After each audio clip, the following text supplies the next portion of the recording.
Hello दोस्तों, आप सभी का स्वागत है मेरे YouTube चैनल पे।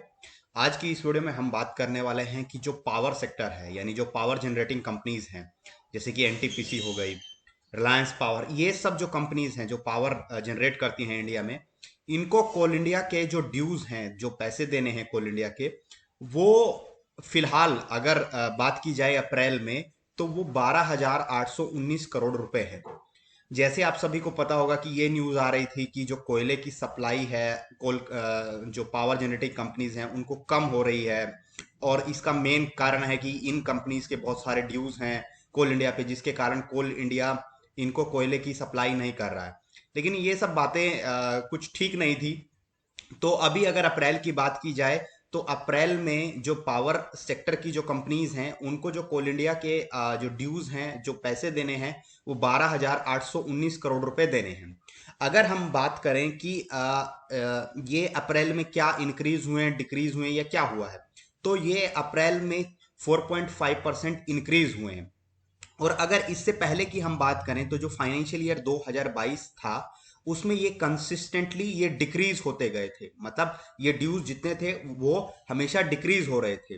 अगर हम बात करें, अगर इससे पहले की अगर हम बात करें, तो सबसे लोवेस्ट ये कब थे? ये लोवेस्ट थे मार्च 2019 में। पावर सेक्टर की जो कंपनीज हैं उनको 8,435 करोड़ रुपए कोल इंडिया के देने थे। लेकिन उसके बाद फिर ये इंक्रीज करते गए। तो अगर हम बात करें कि फैब 2022 की अगर हम बात कर लें, तो फैब 2022 में अगर आप देख रहे होंगे, तो जो पावर सेक्टर की जो कंपनीज हैं उनको कोल इंडिया के 15,037 करोड़ रुपए देने थे। फिर मार्च 2022 में ये डिक्रीज कर गए, और फिर अप्रैल 2022 में ये फिर से 4.5% इंक्रीज होके 12,819 करोड़ रुपए आ गए। अगर हम बात करें कि जो अप्रैल 2021 था, अप्रैल 2021 की अगर बात करें, तो उस टाइम कोल इंडिया का जो ड्यूज था पावर कंपनीज पे, वो 16,000 करोड़ रुपए था। 16,028 करोड़ रुपए था। लेकिन उसके बाद ये धीरे धीरे ये डिक्रीज करते गए। अगर हम अक्टूबर 2021 की बात कर लें, तो वहां पर जो ड्यूज थे वो 14,598 करोड़ रुपए थे। मतलब ये डिक्रीज हुए। फिर ये फर्दर इंक्रीज हुए नवंबर में। नवंबर 2021 में 15,243 करोड़ रुपए देने थे। लेकिन फिर डिक्रीज हुए दिसंबर 2021 में 15,088 करोड़ रुपए। फिर जनवरी 2022 की अगर बात कर लें, तो 15,097 करोड़ रुपए।